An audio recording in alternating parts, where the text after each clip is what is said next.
I'm not sure how a low-life loser like me has pulled this off, but today it's two OGs and the MC. That's right, two Bass Fishing Hall of Fame inductees, the one and only Trip Weldon and Bob Cobb. That's right, Trip Weldon and Bob Cobb on today's show.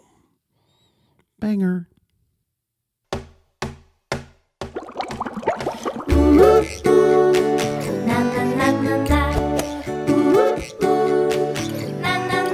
I'm Bob Cobb from the Bassmaster. Welcome to Mercer.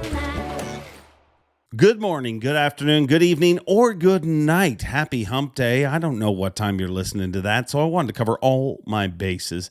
I am Dave Mercer, and this is Mercer, an awkwardly honest fishing podcast.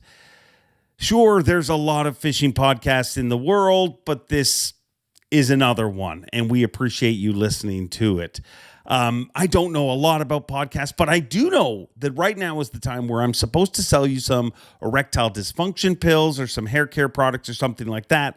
And I also know nobody likes that part. So let's just jump right past that and get into our incredible guests here this week. If you bass fish, if you're a Bassmaster fan, if you're a tournament fan, you're going to love this show. And the most important thing about the future is respecting the past and the builders of our sport. And that's one of the coolest things about my job at Bass. I get to work with some of those builders. I get to have personal relationships with them. And this first guest is a guy I worked with for over a decade. And we are the weirdest team when you think about it. I mean, he's a little guy, I'm a big guy. He's a quiet guy, I'm a loud guy. He says so much by using so few words while I use all the words and say basically nothing. But man, I got the utmost respect for our first guest here this week, for both our guests, really. I mean, look at me painting myself in a corner there, but I have the utmost respect for all our guests. I have the utmost respect for all our guests, especially our first.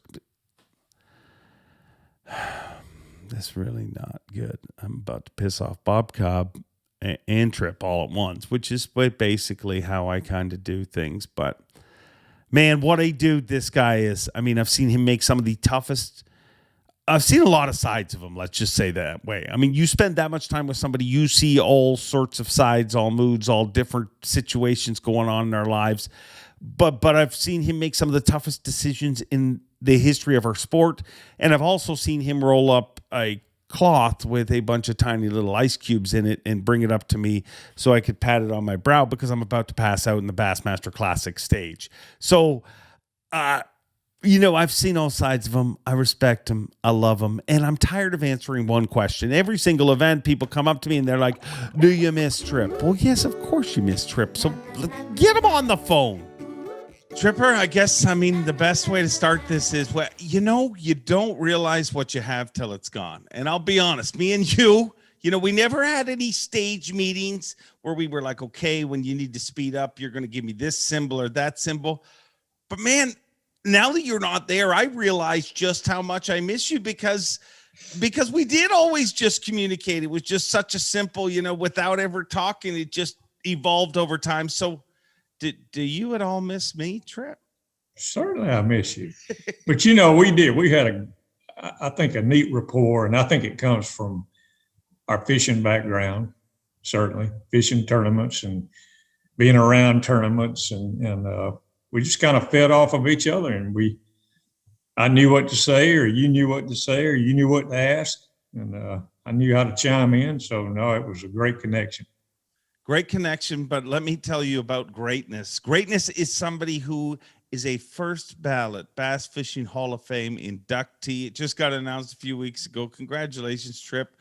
That's got to be a surreal call, no? Absolutely, Dave. First of all, I feel like I'm talking to a future Hall of Famer in yourself, but no, it is quite an honor. I was thinking about it growing up, being a sports fan of played ball all my life.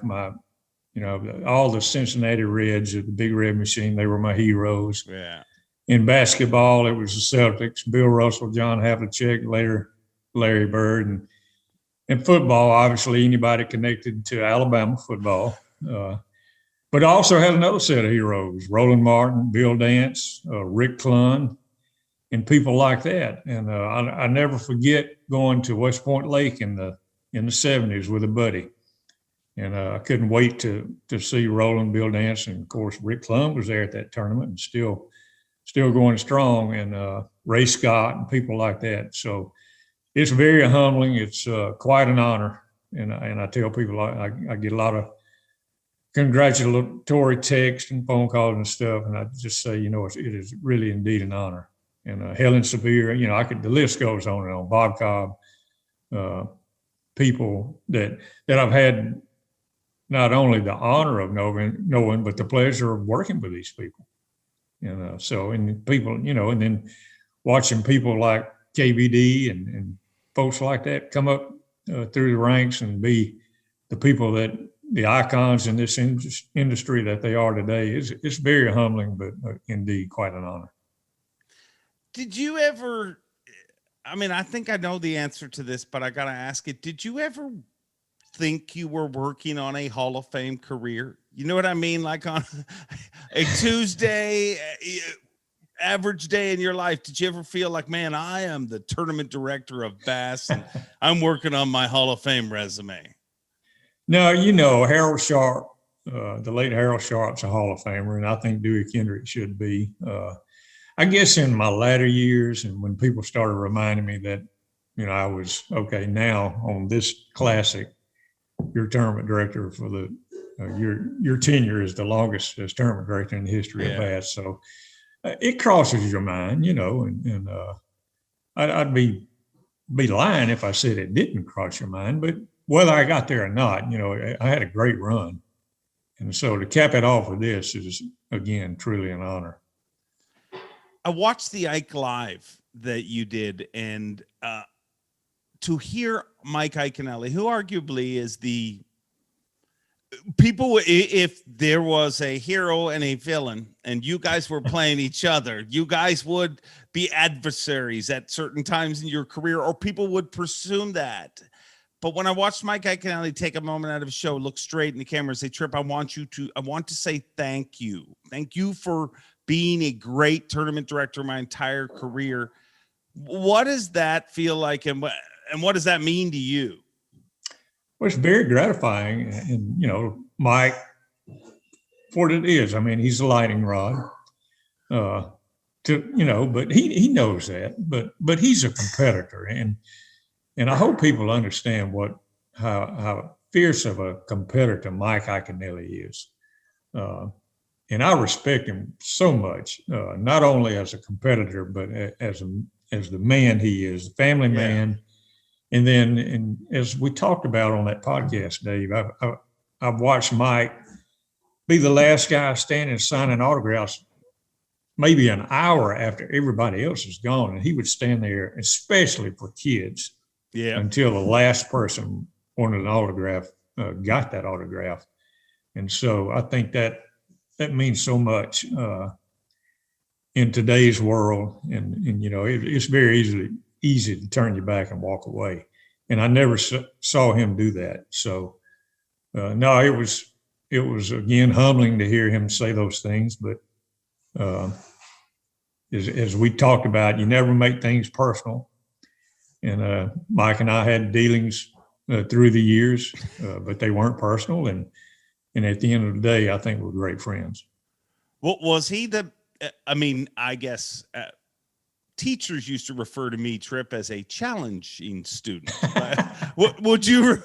And the nice thing about a challenging student is if you figure it out. Maybe it pays off somewhere. What was Iaconelli challenging, or are they all the same?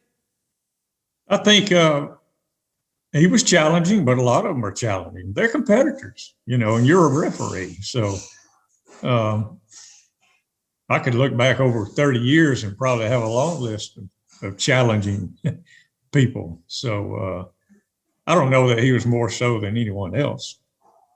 But, in today's world, and as time evolves, it's much more visible, things you do with social media and the internet and live streaming and all that stuff. So it becomes a lot more highly visible in the latter years of my run. One of the cool things about people that have interesting or different jobs, like we are lucky enough to have, is I find myself some of the weirdest moments, the moments that are in my head where I'm like, wow, that was like, did that really just happen? Or have I been a part of this? It's not always the moments that people would think, you know what I mean? It's the obvious, somebody stand on the classic stage and looking around and yeah, of course you think, am I really part of this? But I'm sure you had, I mean, there had to be moments where you were like, wow, is this my life? You know, and not that it was easy, but you know what I'm saying, where you're like, wow, I am the tournament director at Bass. I'm sure, you know, there are a lot of wow moments. I think standing on the stage, the classic stage with Kim Bain Moore weighing in was a wow moment. It was really cool for our sport. And I will share that Bass got a lot of flack for that. There were anglers that did not want her in that classic, that, you know, that was shaking fingers in my face, which it was a Bass decision. It wasn't a Trip Weldon decision. And but as I explained to them, the classic qualifications have always reached across all platforms at Bass. Yeah. And so that was a cool moment. Oh golly, Dave, I don't know. You know, these questions I get, I have to dig back into my memory bank, but I don't know. And to be clear on that one, just for anybody, I mean, the reason that people were upset is just because Kim qualified through the Ladies Bass Tour at the time, and your defense was that the Bass Nation qualifies it. You know, all the different wings of Bass qualify for the Classic, and I mean, I think a lot of those things, you know, I mean, passion is somebody not wanting somebody in that event, that they're just expressing their passion, whether they're right or wrong.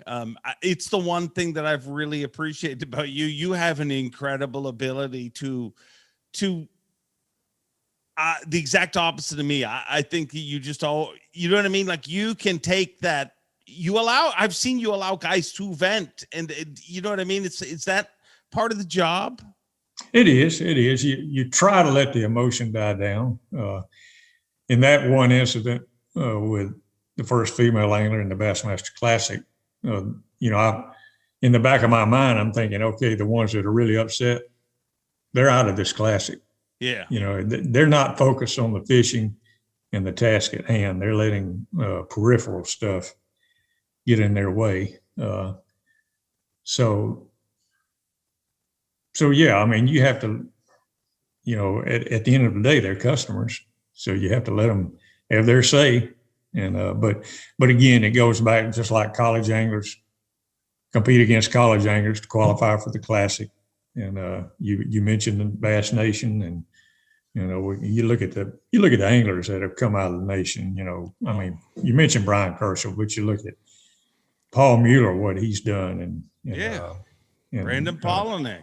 Brandon Pollock, I mean, golly. And then, you know, Randy Pearson, Cody Holland, those guys, you know, they've done a super job. And I'm sure I left someone out, but Mike Iaconelli, he came out of the Federation. So, yeah, he's the only one that has won everything, Iaconelli. And now Brandon's actually trying to chase that down. And all that he's missing after his Open win is the Classic title. And man, he came close to getting it before. And you got to believe that the likelihood is he's going to get that title eventually. Absolutely. I would wager money in the next 5 years, Brandon Pollock's holding up that most iconic trophy in the sport. Did you ever, you know, seeing so many things come and, you know, when I look at the things that happened with this sport in your time with Bass, it's nuts. I mean, and simple, you know, sure, everyone looks at live and all the things, but I mean, as simple as a tournament angler having the name on their back of their jersey. I mean, when you think about that now, it's a taken for granted thing. Like, I'm sure you have your name in the back of your jersey, but I remember it being a big deal because Bass was forcing anglers to do that. You know, have you ever put, you know, does it ever like shock on you that like, wow, we really, our little company made an impact in the time we worked at it? I mean, if you look across the broad spectrum of tournament fishing, you see you see jerseys everywhere. I mean, companies are selling tournament jerseys. But, I go back to the days of 18-foot boats and a maximum horsepower of 150. And when Bass went out west and up the horsepower to 250, yeah, like that, a 150 became a dinosaur pretty much. So changes like that and changes in technology. I was on a podcast about 2 or 3 weeks ago, and I was asked a question. They said, I'm going to put you on the spot. Would you outlaw, as tournament director, if you were still tournament director, would you outlaw live sonar? I said, no way. I said, we had Spotlight come along, Minn Kota, and that was a game changer. And people were asking the question, would you outlaw that? But of course not. And now we have, forward-facing live sonar. And what's next? We don't know what's next, but it makes fishermen so much better, and it makes the game easier for them, I think, if you know how to use that equipment. And I think it's very intriguing and really neat to see where this is going. Was the Alabama rig, was that the biggest controversy in your time, do you think? Like, as far as, I mean, not a day-long controversy was should somebody be DQ'd or whatever, but that was months. And I bet you if you show up at tournaments today, there's certain anglers, and we probably could put a similar list together, that I know will corner you and talk to you about different rigs that should be legal. Oh, it was, when it came on the scene, when Paul Elias won the FLW tournament on Gunnersville, it was a big topic amongst the elites. And the vast majority of them did not want it allowed, because what happened was, once Paul put it on the map and the guys in North Alabama, all the tournaments, especially, that happened in the fall, but the wintertime tournaments was where this thing was dominating.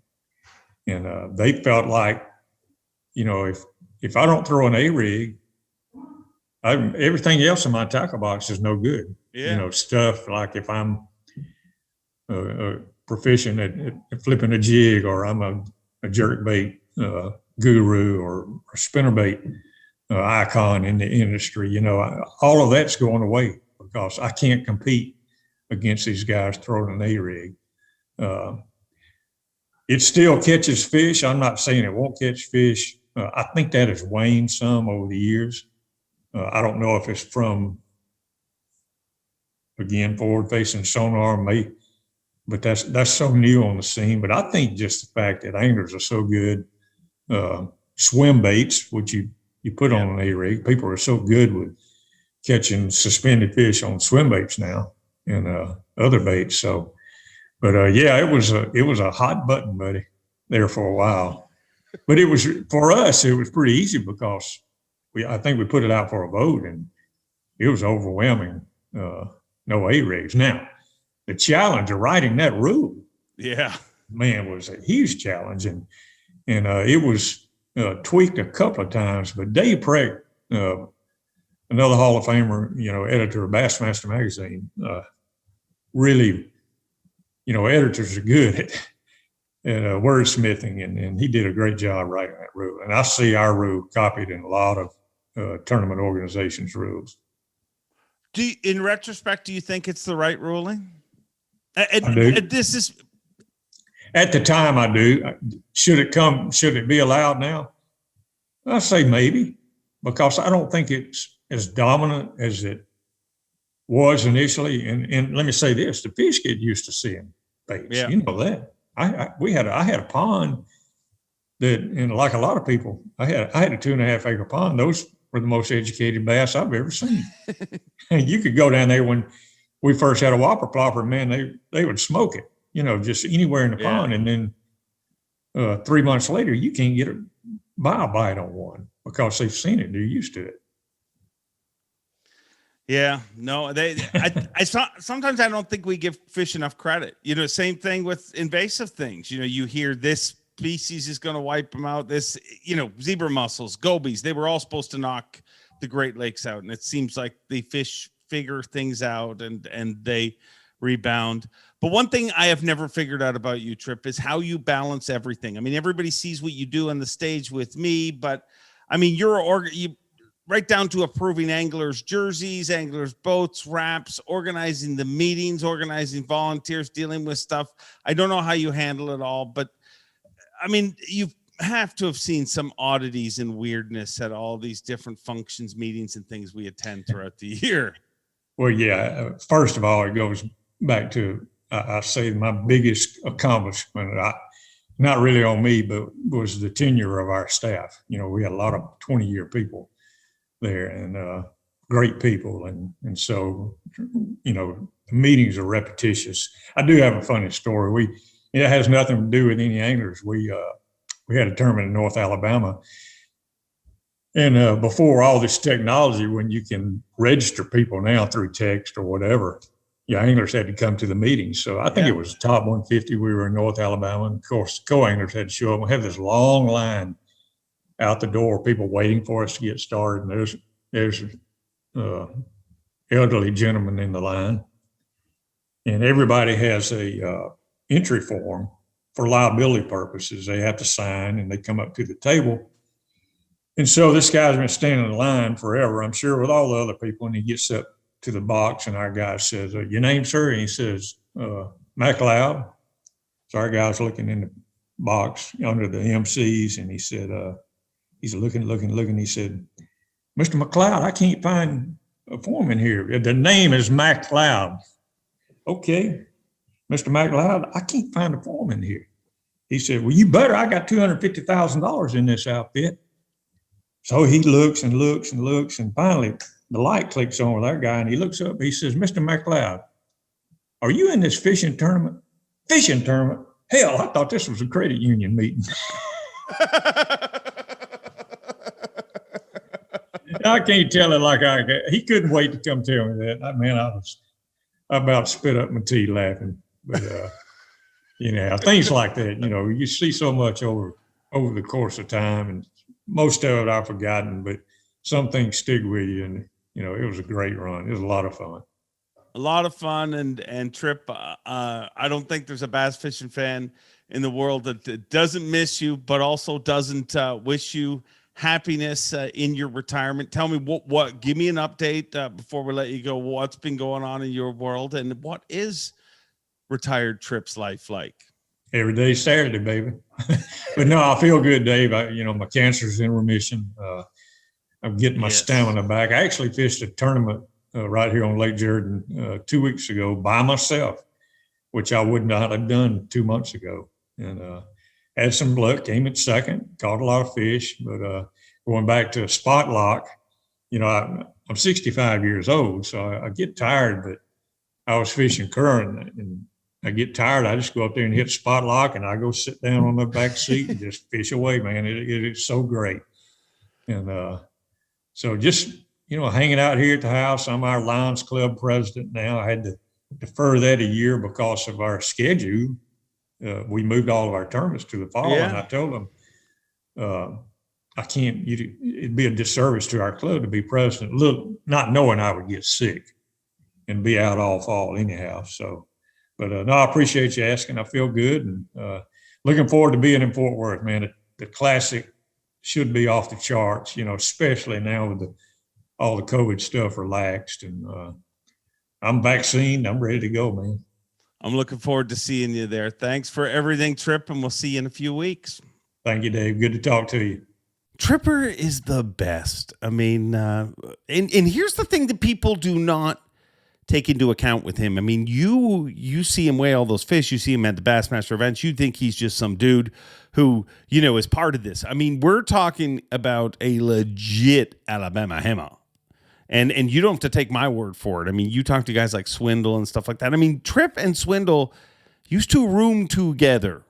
So, I mean, Trip, happy fishing. We'll be checking back with him. I mean, that's definitely not the last. You'll see him around at the Bassmaster Classic, and you'll see him back here on this ridiculous little podcast. But how do you follow up Trip Weldon? I mean, where do you go next And I'm proud to say, man, we are going to continue climbing up that mountain, and the mountain is the Mount Rushmore of bass. And if there was a said Mount Rushmore, of course, Ray Scott would have to be on it, but this guy would be right beside him on that Mount Rushmore, and proud to be there right beside him. And this is a guy that I have such a special relationship. It's weird, there's certain people, and maybe it's because of what his voice means to me. Maybe it's because of everything I grew up, loving.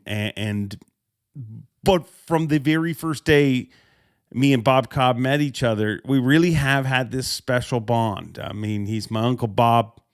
He's an amazing man. And not just for the things that we all love about him. He just is a really amazing man, and a man that I'm proud to call his friend, and a man that I'm proud to call our next guest here on this crappy podcast. Ladies and gentlemen, the one and only Mr. Bob Cobb.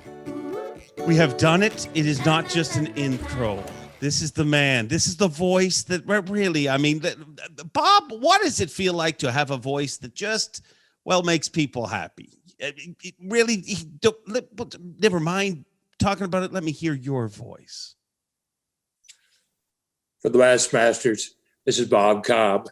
I'm delighted to be here and face to face with the man, the MC of all MCs, Dave Mercer. Now, you talk about a voice. You have a combination of a voice and an animation that brings excitement to what at one time I thought was something that was about as dull as watching somebody weigh in fish at a grocery store. But you, my man, you are the cheerleader, and you bring excitement to the arena, and I do truly salute you, because that's one of the most difficult jobs there is, particularly if those guys don't bring fish. You've got to tap dance through every one of them. Well, I learned from the best. I'd say that the best of all is your running mate, Mr. Ray Scott. He's like, I call both of you guys chicken that laid the egg. People like me are just trying to keep up to the pace that you guys set. Well, thankfully, when Ray Scott laid it, it was golden. And it is hatched. And what bass has grown to, the Bass Angler Sportsman Society today, is truthfully beyond my belief. And I think Ray would echo that too. It's amazing what the current bass organization is able to do. The tournaments, the magazine, James Hall's taken over the editorship of Bassmaster, and it is a slick, I'm going to call it a book. It's not a magazine, it's a book. It's that quality. Always. And, you'd think there's just a limited number of articles, and you'd have to massage them and recycle them. But these guys come up with new stories every day. And I'm amazed. The Don Worth, the Steve Price, the Louis Stouts, they're first teamers. It's incredible. When you and Ray, when you think way back, it's easy to say we never imagined this, but you had to imagine some of how. You had to be laughed out of places, really, when you tried to sell the vision. No. Well, they called Ray in the beginning Crazy Scott for his idea, and it was to the point that I understood that the Baptist church in Montgomery, where he was a member, was praying for him. His wife had asked that they pray so that he could get back to his insurance job, but he didn't. He put together an organization, and I think that one of the things that'll be a lasting legacy, Dave, is the catch and release. It is a future of bass fishing, and it was considered to be a no-no, but he bowed his neck, even though after the first one, and it was flying by the seat of your pants there, that he even gave a bonus 1 ounce if you could bring a live bass in. That was at the Kissimmee River in Florida in 1972. And the next tournament was at the Rebel Invitational at Ross Barnett. and Bass and Ray wanted to release the fish, but the Mississippi Bass Clubs had gotten to the governor and the Mississippi Game and Fish Department. They weren't releasing fish, so they didn't want Bass to do it. And Ray threatened them. He said, well, you'd have to show up at the weigh-in with a baseball bat and hit them all in the head, or I'm going to let them go. And it was a standoff. Avery Wood was as I remember, was the commissioner, the Game and Fish commissioner there in Mississippi. And even Ray got face to face, and he told Ray, he said, you're not releasing those fish. But overnight they had a change of heart. But it was a kind of a bittersweet situation in that they did come with their fishery people did come with a aerated live well truck, but they wanted to do a delayed mortality study. And this was mid-August, and they took them down the causeway there at Ross Barnett, about 1.5 miles, and released them. The water was about 2 feet deep. There was no shade. The water temperature was probably in the 90s, probably. Yeah. And is concentration type situation. Well, after they pulled the nets and let them out, and they surveyed it, 25% of them swam off. So that was a moral victory. But if Ray hadn't have stood his ground and drew a line in the sand there on the shore of Ross Barnett, it would have probably never come about. But it has been the one thing that has brought bass fishing to where it is now, because of so many other people have gotten involved. And the fact that I think it's his legacy. I think it's the legacy of bass and the future of bass. I would agree. And if just to prove that point, I mean, the fact that you're saying that people were fighting against catch and release at a time like nowadays, people get in trouble if you try to keep a bass. You know, there's arguments to be made that we maybe went too far in that direction, but to hear that it came from people, actual anglers trying to stop it, is amazing. How did you guys know? Like, how did you know that it was that important? Or was it Ray? Was it like when so many people were pushing against you? I mean, the obvious decision in most places in life is I'll just go the direction they want me to go because it's easier to do that. But obviously you guys didn't.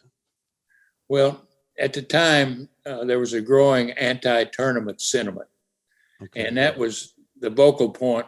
If you had a John boat there and with ice and bass laying in it, even though we would fillet them and give them dutifully to charity, people got to thinking that we were raping the lakes and killing all their fish. But Game and Fish to people behind the scene were saying that hook and line couldn't really impact the fishery. But it became an image. It became a PR problem. So in straightforward, yes, Bass recognized it, or Ray recognized it.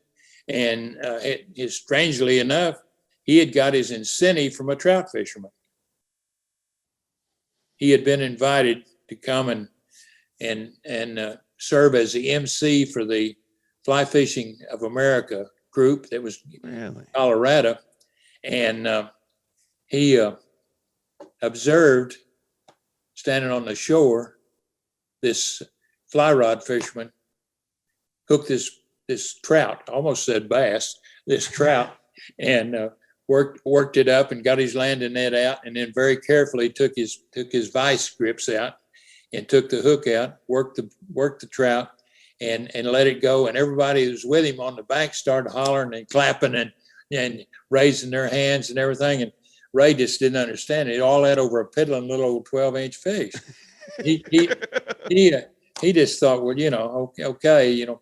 But on a trip back to home in Alabama, he got to thinking, and he said, if those guys would go crazy over a piddling foot-long fish, what would bass anglers do? A hairy-legged bass fisherman release a 5-pounder. How would he react? So that's where he got the idea of catch and release. It came as an actual experience, and then later a vision that he has certainly made a difference. Amazing, really, when you think of the impact that's had all around the world. It's incredible. But I have to ask you, and I don't think I've ever asked you this. I mean, I've asked you a lot of, I don't know why you hang out with me. We have our little dinners and stuff, and all I do is ask you all these weird little fishing questions. But I enjoy that we Same get answer to. twice. What's that? You get the same answer twice, but you ask the same question. But what was it like to work with Ray, and how did you what was the chemistry between you guys? I mean, we've all seen everything you accomplished together, but give me an idea of what that office was like when it was just you guys and when you're trying to build this. Well, the way I can put it, you better have your tennis shoes laced tight because you were running all the time. He was an idea man and great visionary, and he would have an idea, and some of them worked and some of them were buried out behind the building. But he's unique. He is an All-American original. Think Sam Walton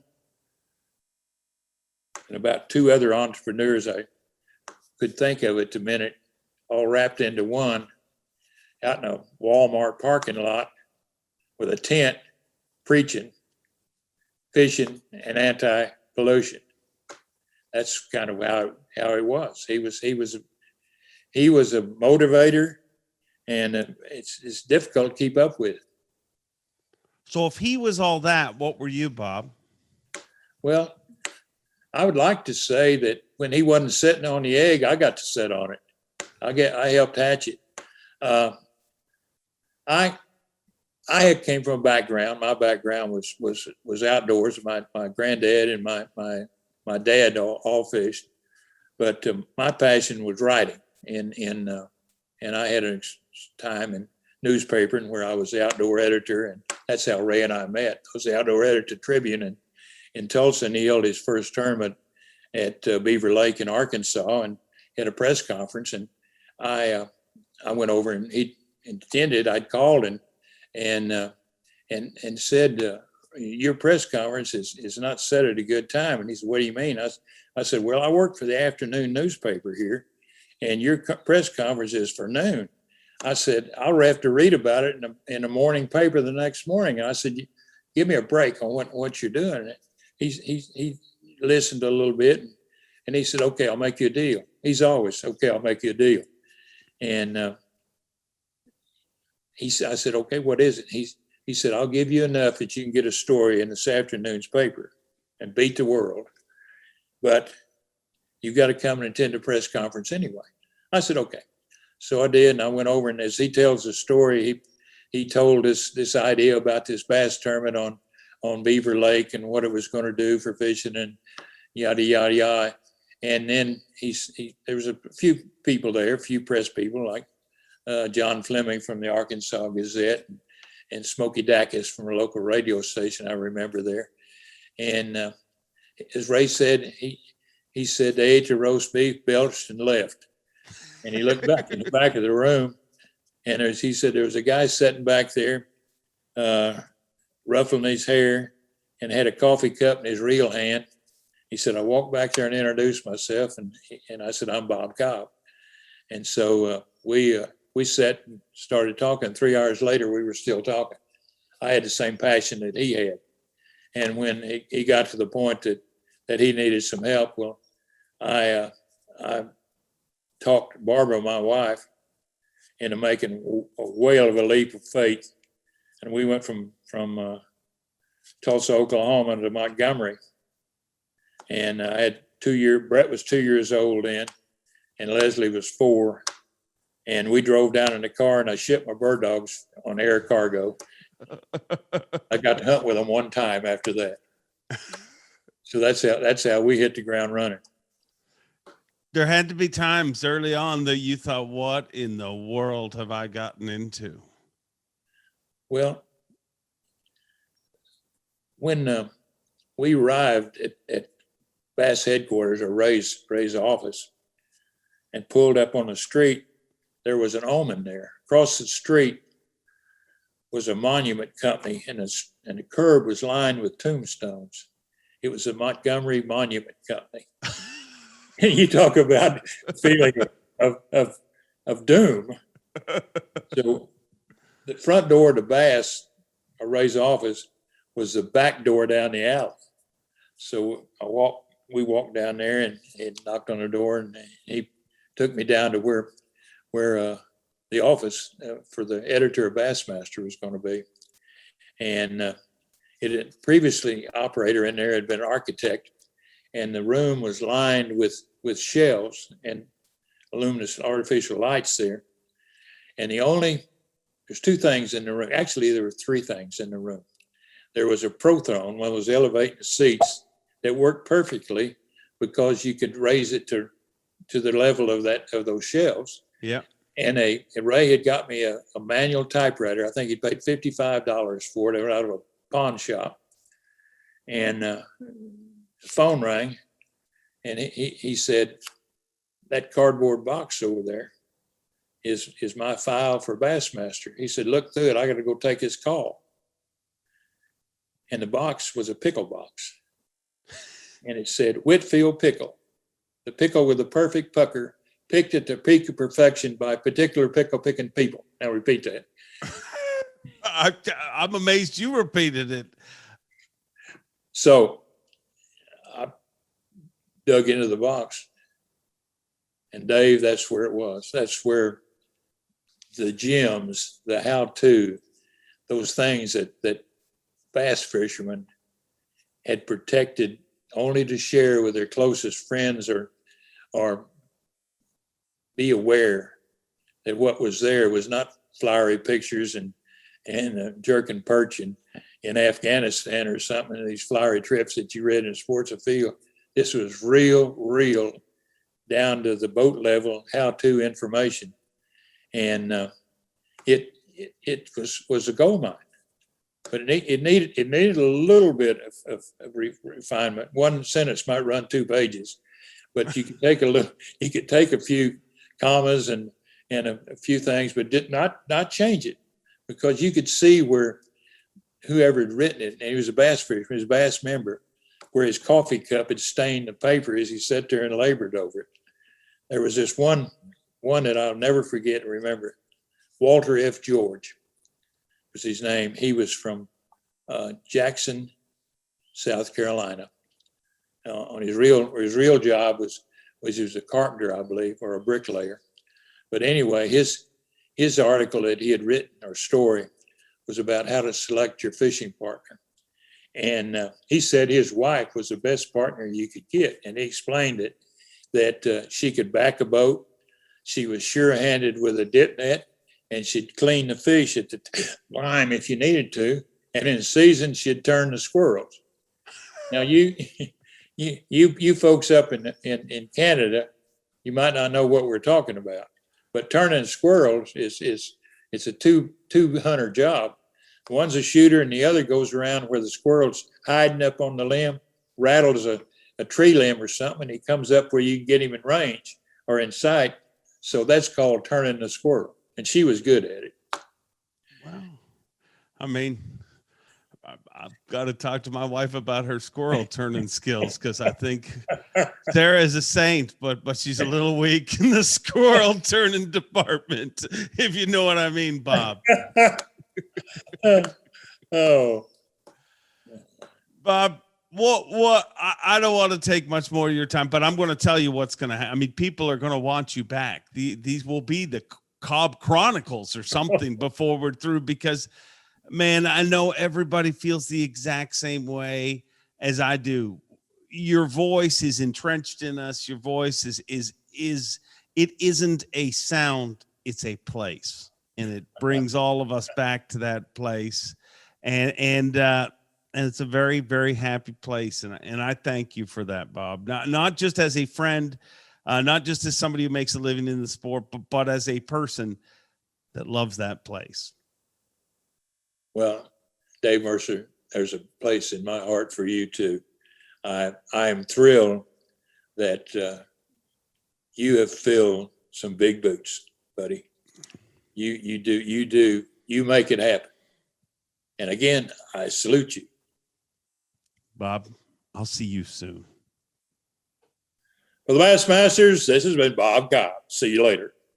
Doesn't that voice just make you smile? It makes you happy. It just takes you to a different place. I mean, thank you, Bob Cobb. Thank you, Trip Weldon. What an awesome, awesome show. I may not sell you erectile dysfunction pills, but I will sell you Bob Cobb's book. Make sure to check this out. The Bass Story, Unplugged, by, of course, Bob Cobb. And check that out. You can get that online. If you're at the Bassmaster Classic, you can get it from Bob Cobb right there. He will sign it for you.